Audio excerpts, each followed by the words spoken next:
Welcome to my channel. This video was created based on my research and understanding of myopia.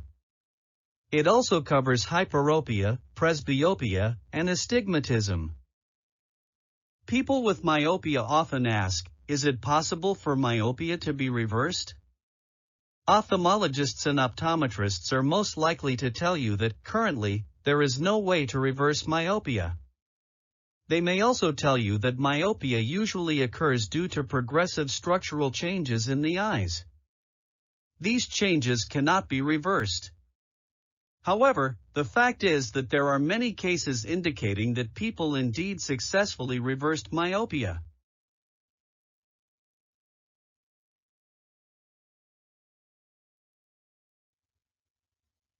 In this video, I have two goals. First, I will explain from a theoretical perspective why myopia is preventable and reversible. I will first start with the classic Helmholtz theory to explain the working principle of the human eye, and then modify the theory so that it can explain why people get myopia, hyperopia, presbyopia, and astigmatism. Finally, introduce how to prevent and reverse them.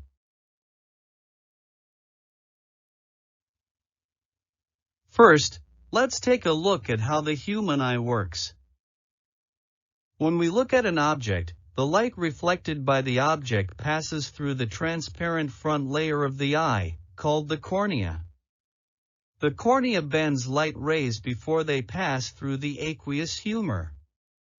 Some of this light enters the eye through the pupil. The iris controls how much light the pupil lets in.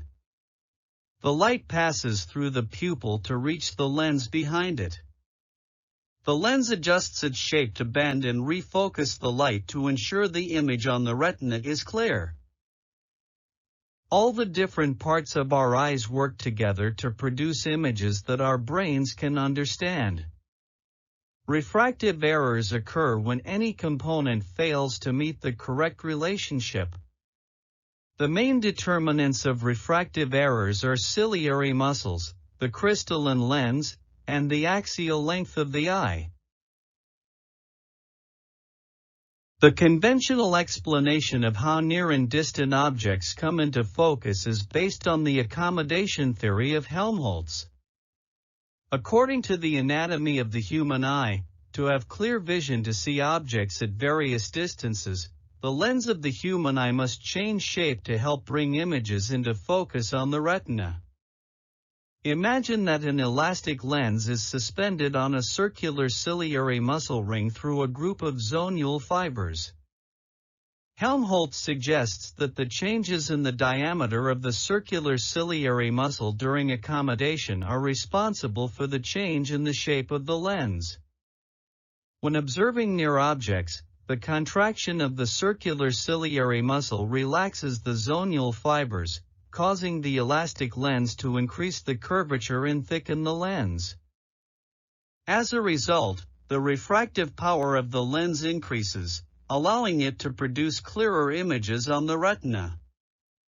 When looking at distant objects, the ciliary muscle relaxes and places tension on the zonule fibers, which in turn flattens and thins the lens.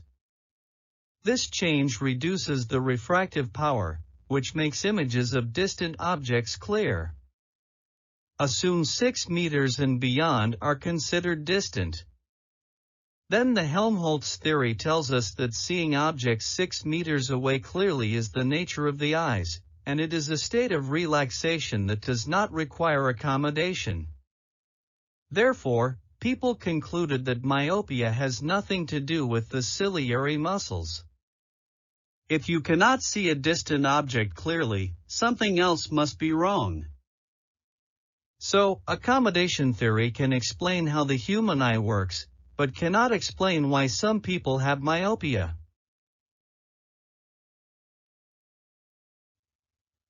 The problem with Helmholtz's theory is that it was oversimplified. In fact, the ciliary muscle system is a very complicated system. Besides the circular ciliary muscle ring, it also has several different orientation muscles, as indicated in this figure. Based on muscle fiber orientation, research results indicated that the ciliary muscle is divided into three anatomical parts: longitudinal, radial, and circular. Together they constitute a very complicated dynamic servo system.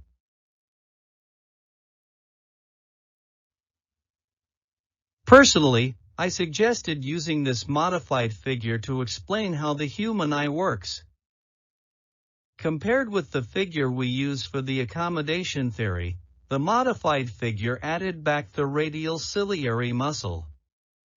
Here, we still propose that the changes in the diameter of the circular ciliary muscle during accommodation are responsible for the change in the shape of the lens.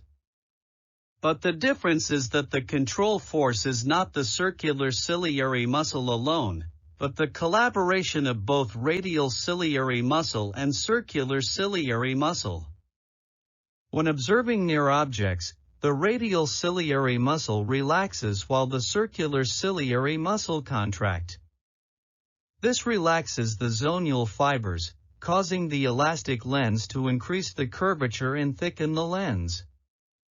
As a result, the refractive power of the lens increases, allowing it to produce clearer images on the retina. When looking at distant objects, the radial ciliary muscle contracts, while the circular ciliary muscle relaxes. This places tension on the zonule fibers, which in turn flattens and thins the lens. This change reduces the refractive power, which makes images of distant objects clear. In this figure, I extend the accommodation range to all distances.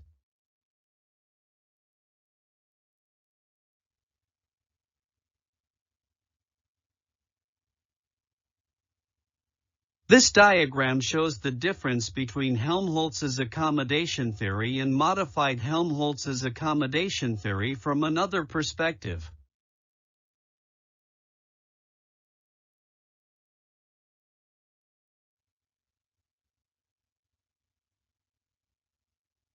The old accommodation theory can only cover a distance of up to 6 meters. Now, the new modified accommodation theory has been extended to the entire visual range.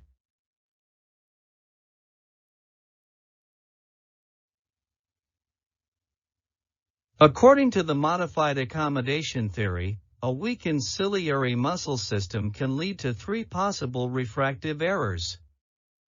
First, when the radial ciliary muscle is weak, it may not have enough strength to lengthen the lens. This can cause a vision problem where distant objects look blurred. That's what we call myopia. Second, when the circular ciliary muscle is weak, it may not have enough strength to contract. This can cause another vision problem where nearby objects look blurred. That's what we call hyperopia and presbyopia.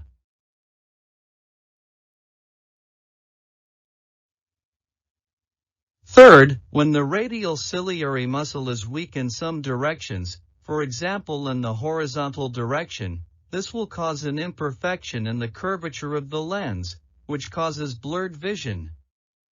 That is what we call astigmatism.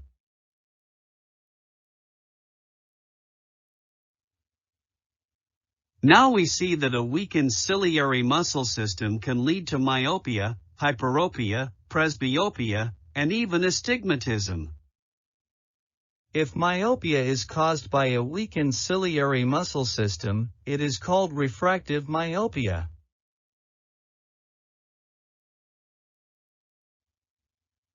As we know, visual impairment can also be caused by an incorrect axial length. Eyes that are too long can cause myopia and too short can cause hyperopia. Research results indicate that human eyes at birth are often not matched to the focal lengths of their optics. The distribution of refractive errors at birth appears to be normally distributed. Most newborn infants are moderately hyperopic. In other words, it is common for humans to be born with a vision that deviates from perfect.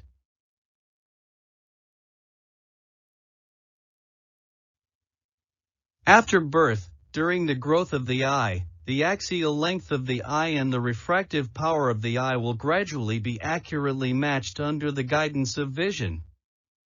This active regulatory process is known as emmetropization. An emmetropia eye has no refractive error and does not require correction for near and distant vision. Therefore, it is normal to have an imperfect vision at birth, and it is also normal to have an imperfect vision at an early age. With correct feedback, the emmetropization mechanism will eventually guide all eyes to perfection. Let's take a look at what happens when negative lenses are used to correct myopia. As we know, myopia makes distant objects look blurry because the light is focused in front of the retina. However, myopia has a clear vision of near objects, as the light emitted by near objects can still be correctly focused on the retina. While a concave lens helps to move the focal plane back to the retinal plane, therefore bringing distant objects into sharp focus, it also creates lens-induced defocus for near objects. As a result, artificial hyperopia is formed. Under the guidance of the emmetropization process, the axial length of hyperopia will become longer.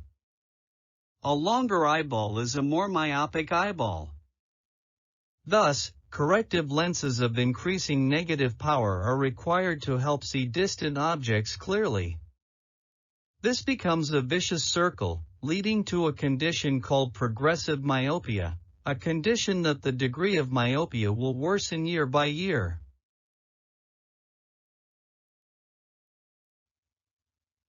How to reverse myopia? All structures made of neurons follow the same simple rule: if you don't use it, you will lose it. The ciliary muscle system is no exception. If you perform a lot of close work, some of your ciliary muscles will weaken due to a lack of exercise. In this situation, strengthening the ciliary muscle system can reverse the visual impairment. However, how to strengthen the ciliary muscle is a bit tricky.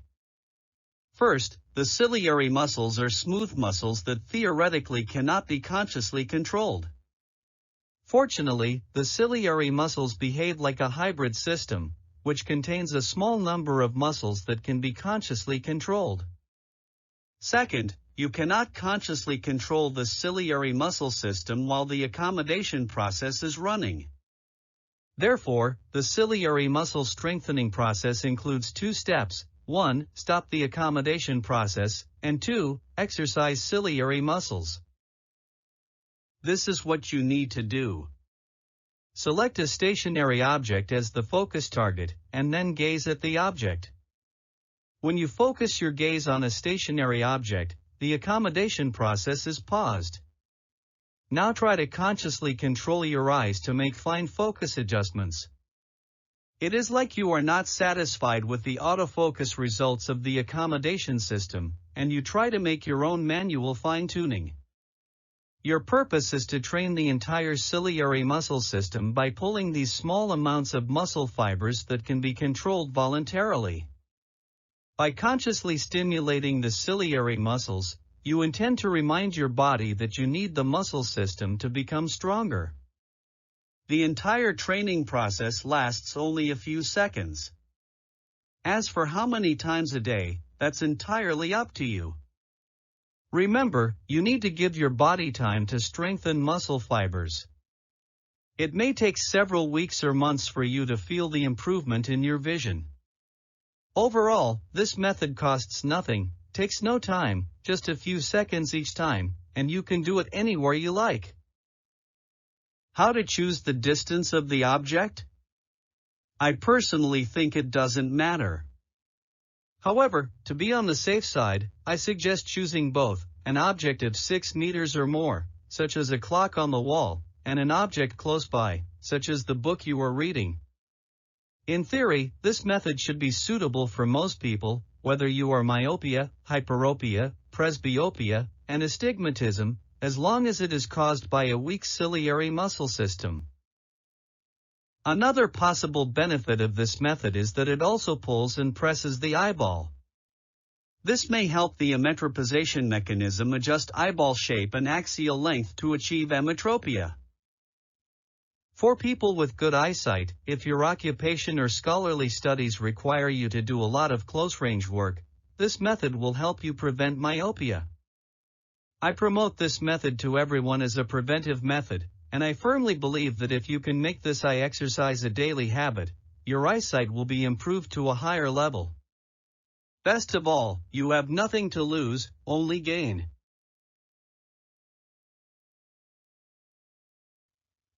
Now, I want to talk a little bit about axial myopia. As we all know, axial myopia is caused by the eyeball being too long relative to the eye's focusing power. This is the most common type of myopia in children. This type of myopia usually begins in the school age and stabilizes by the mid-20s. People who wear corrective glasses, especially those under the age of 25, must know how to wear them correctly. We want to correct our vision, but we don't want to provide wrong feedback to the emmetropization mechanism. In other words, we must understand that myopia correction lenses are designed to correct visual error in distant objects. Wearing it to look at nearby objects, such as reading, can send wrong signals to the emmetropization mechanism and lead to progressive myopia. Once again, glasses that correct myopia should only be used to see distant objects, and glasses that correct hyperopia and presbyopia should only be used to see nearby objects. In theory, choosing bifocal lenses instead of single vision lenses may be a good choice to avoid the above problems. Because the top part of the bifocal lens can be made into a myopia lens for viewing distant objects, while the bottom part can be made into a flat lens for viewing close objects.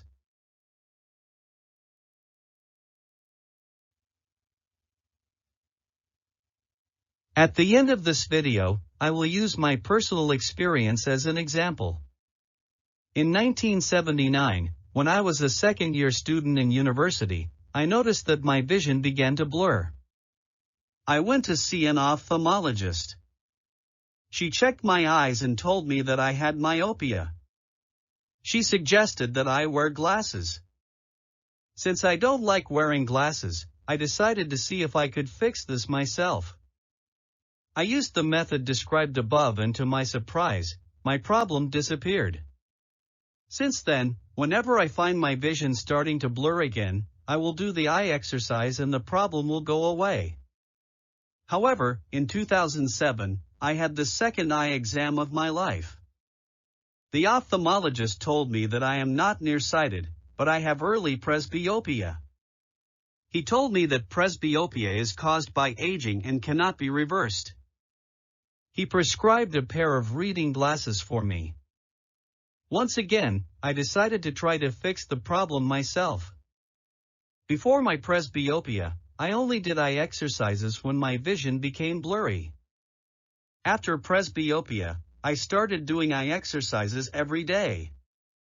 The good news is that until today, the year of 2024, I wear no glasses, including while reading.